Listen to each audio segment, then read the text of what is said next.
Shalom Bapak Ibu Adiyuswo yang dikasihi dan mengasihi Tuhan. Bersama-sama pada sore hari ini kita akan melakukan persekutuan doa.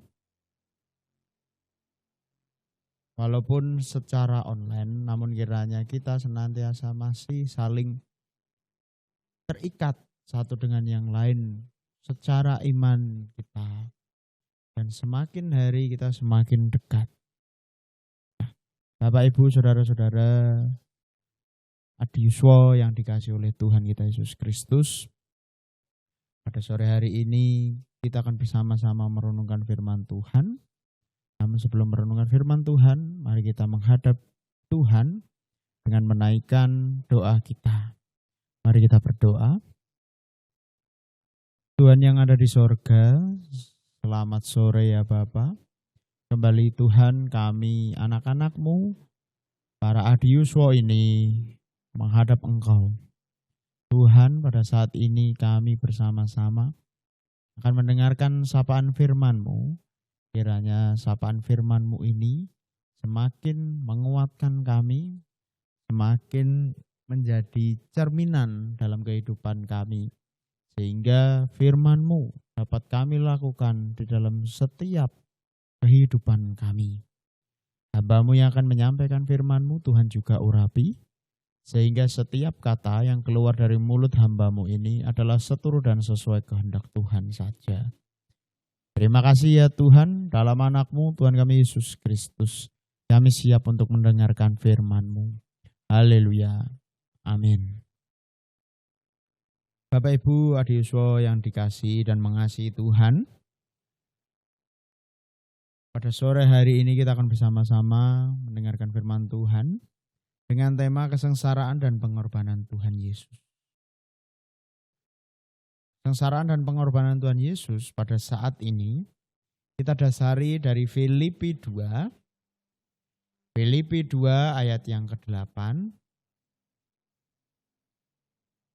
Filipi 2 ayat yang ke-8 yang demikian firman Tuhan. Dan dalam keadaan sebagai manusia, ia telah merendahkan dirinya dan taat sampai mati, bahkan sampai mati di kayu salib. Demikian firman Tuhan yang berbahagia adalah setiap kita yang mendengarkan dan melakukannya dalam kehidupan kita hari lepas hari. Haleluya. Bapak Ibu Adiyuswo yang dikasihi dan mengasihi Tuhan, bagaimana kabarnya? Baik, sehat, semangat, mantap, luar biasa. Nah, adalah sebuah yel-yel yang paling kita kangeni kalau kita berjumpa dalam ibadah onsite gitu ya. Nah, Bapak Ibu Adiyuswo yang dikasihi oleh Tuhan, ada sebuah cerita suatu ketika di sebuah desa kecil gitu ya. Ada seorang pemuda miskin dan seorang wanita kaya. Nah, wanita kaya ini buta. Suatu hari mereka berkenalan dan menjalin hubungan percintaan ya seperti layaknya anak muda. Nah, hubungan mereka itu berjalan dengan baik dari hari ke hari, bulan ke bulan ya. Dan suatu saat si pemuda ini bertanya kepada si wanita. Pemuda bertanya seperti ini. Suatu hari nanti jika Tuhan mengizinkan kamu bisa melihat dunia ini, apa yang kamu lakukan? Lalu sang gadis menimpali. Satu hal yang menjadi kerinduan saya ingin melihat orang yang paling saya cintai, yaitu si pemuda itu. Dan aku berjanji setelah aku bisa melihat nanti, aku akan menikah denganmu. Singkat cerita, suatu hari ada seorang yang mendonorkan matanya untuk si gadis. Singkat cerita, si gadis dioperasi. Nah, tiba pada hari di mana si gadis harus membuka perbannya. Dan betapa terkejutnya si gadis melihat bahwa orang yang selama ia cintai, yaitu si pemuda, ternyata buta. Dengan spontan si gadis berkata, Saya membatalkan apa yang pernah saya janjikan, bahwa saya tidak akan menikah dengan kamu. Wah, dengan perasaan kecewa si pemuda pulang ke rumah. Dengan meneteskan air mata, si pemuda menuliskan di sebuah pesan kertas kecil sebelum si pemuda ini dioperasi. Tolong jaga baik-baik mata saya. Nah, ternyata si pemuda inilah yang sudah mendonorkan sepasang matanya untuk si gadis yang sangat ia cintai. Nah, Bapak Ibu Adiyuswa yang senantiasa mengasihi Tuhan, begitu juga sebuah pengorbanan yang luar biasa, ya, dilakukan oleh sang pria ini untuk pujaan hatinya. Nah, demikian juga pengorbanan yang dilakukan Yesus untuk kita. Di dalam Filipi 2 ayat 8, dan dalam keadaan sebagai manusia ia telah merendahkan dirinya dan taat sampai mati, bahkan sampai mati di kayu salib. Paulus ketika menulis ini ya mengatakan bahwa seharusnya seorang anak, ya anak Tuhan terutama, itu harus beribadah kepada Allah di dalam rohnya. Seharusnya, ya, sehingga apa yang dia banggakan itu hanya berdasarkan Kristus. Nah, Paulus dalam hal ini mengisahkan kehidupan masa lampaunya sebagai penganut agama Yahudi yang dapat ia banggakan. Tapi ia menganggapnya sebuah hal yang salah. Mengingat pembenaran yang dilakukan oleh Paulus adalah pembanggaan diri sendiri dan bukan karena Tuhan. Paulus yang menyadari hal itu, dia kemudian berubah. Dan perubahan itu terjadi karena memang belas kasih Tuhan. Dan secara langsung Paulus berjumpa dengan Tuhan Yesus. Ini sangat luar biasa. Bapak Ibu Adiyuswa yang dikasihi Tuhan, dalam hal ini Paulus ingin menjelaskan bagaimana makna kerendahan hati yang sesungguhnya yang dilakukan Yesus untuk mengorbankan dirinya untuk kita.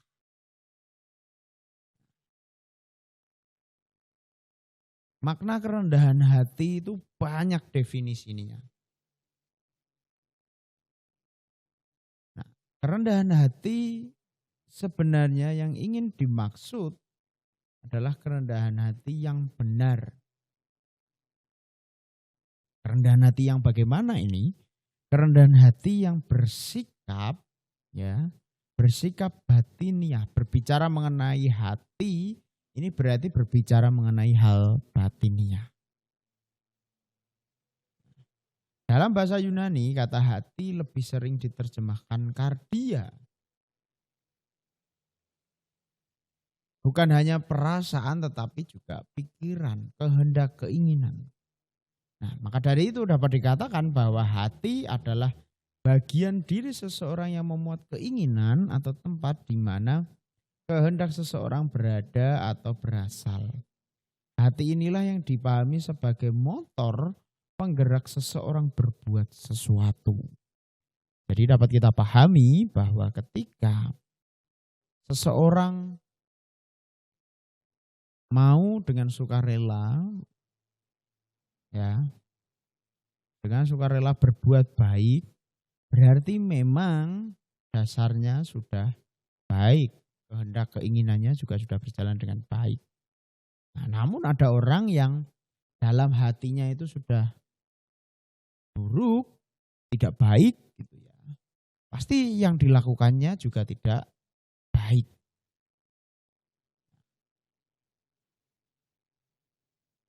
Sebuah hal yang luar biasa yaitu bagaimana kerelaan Kristus untuk mati di kayu salib memberikan kaidah ya yang sangat berharga bagi kita semua pengikut-pengikutnya.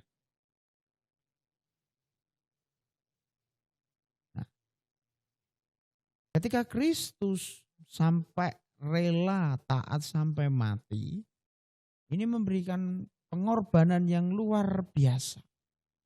Ini bukti bahwa ketaatan tersebut adalah ketaatan tanpa syarat. Ya. Ketaatan yang sempurna, yang ideal menjadi parameter ketaatan orang percaya. Bapak Ibu Adiyuswa yang dikasihi dan mengasihi Tuhan. Lalu bagaimana dengan ketaatan kita? Ya. Sudahkah kita juga bisa mencerminkan ketaatan yang luar biasa dengan Tuhan? Nah, Tuhan telah mengorbankan banyak hal bagi kita manusia yang berdosa ini. Pengorbanan terbesarnya adalah tentu ketika dia berada di atas kayu salib untuk menebus semua kesalahan, menebus dosa-dosa kita. Apa jadinya ketika Tuhan tidak mau mengorbankan dirinya datang untuk menyelamatkan kita? Pasti kita di sana akan tetap menjadi manusia yang berdosa. Dan kita bisa dihukum kekal. Nah, ini karena kasihnya yang begitu luar biasa kepada kita, maka Tuhan ya mau merendahkan dirinya, merendahkan hatinya, meninggalkan semua kemuliaannya untuk menebus kita secara gratis, cuma-cuma. Ini sangat luar biasa. Betapa luar biasanya pengorbanan Tuhan. Keselamatan yang diberikannya secara gratis kepada kita. Darahnya telah membasuh kita semua. Membasuh semua dosa kita. Agar kita nantinya dapat masuk ke kerajaan Bapa di surga. Nah, ini sebuah hal yang luar biasa. Merelakan dirinya, meninggalkan kemuliaannya untuk menderita, mati, menggantikan kita manusia yang penuh dengan dosa dan cacat celah ini. Nah, Bapak Ibu, saudara-saudara Adiyuswa yang dikasihi dan mengasihi Tuhan. Kesengsaraan dan pengorbanan Tuhan Yesus sebagai tema kita. Pada saat ini apa respon kita? Apakah cukup dengan kita, wah ngesake yo Gusti sudah mati untuk kita? Apakah cukup hanya bersimpati? Apakah cukup hanya berempati? Lalu apa respon kita? Bapak Ibu Adiyuswa yang dikasihi oleh Tuhan. Karena kita sudah ditebus oleh Tuhan, maka dari itu marilah kita jalani kehidupan ini dengan penuh kerendahan hati. Ya.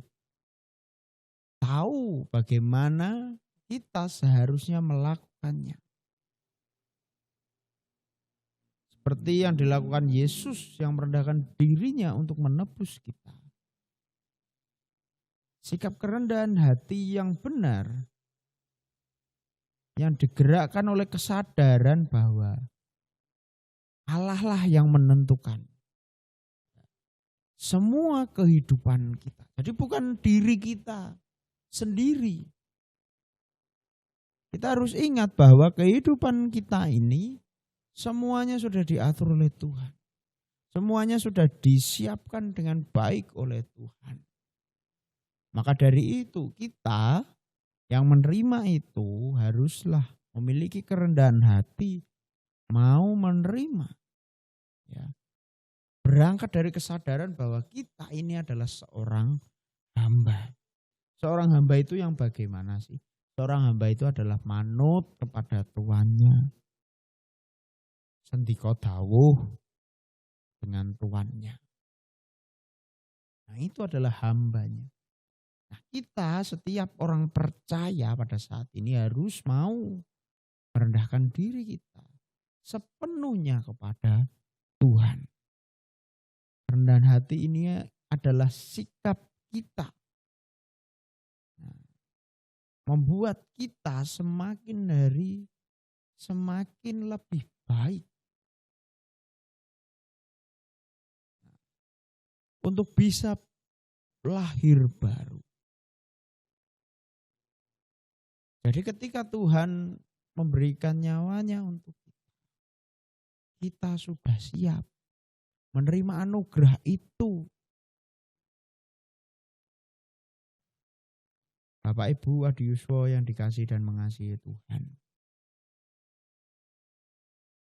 Lalu selanjutnya, di dalam kita menerima kesengsaraan dan pengorbanan Tuhan Yesus, respon kita sebagai orang Kristen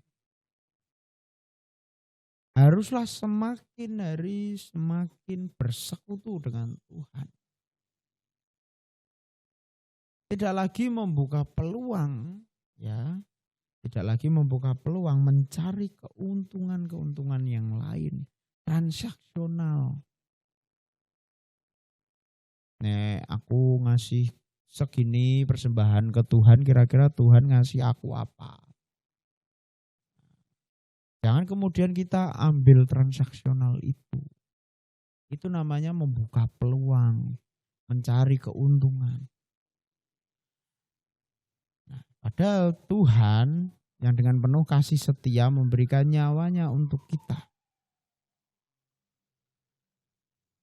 Nah, bagi kita pada saat ini semakin untuk bersekutu mendekatkan diri kepada Tuhan, untuk mengabdi kepada Tuhan di dalam ketaatan.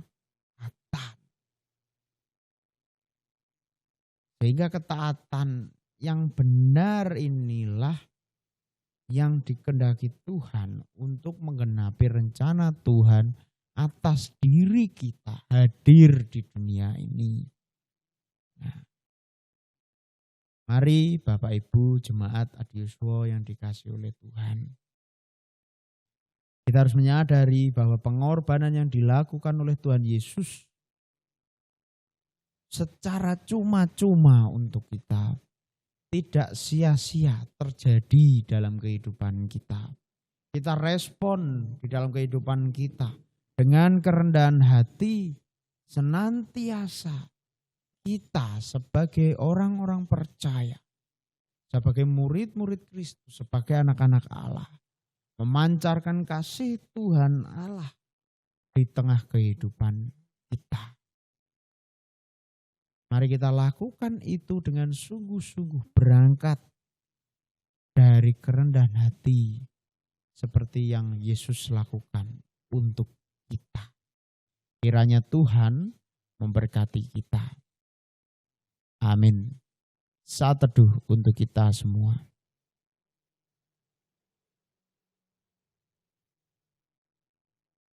Saat teduh cukup. Jemaat yang dikasih oleh Tuhan, mari kita menghadap Tuhan kembali dengan menaikkan doa-doa syafaat kita. Mari kita berdoa. Tuhan yang ada di surga, terima kasih pada saat ini kami sudah menerima anugerah berupa firman-Mu.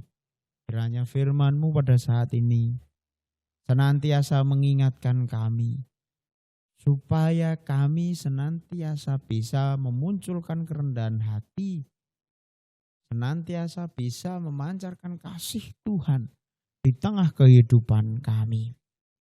Kami mohon Tuhan kiranya Tuhan mau mengampuni segala dosa kami ketika kami belum melaksanakannya dengan baik, dengan sempurna.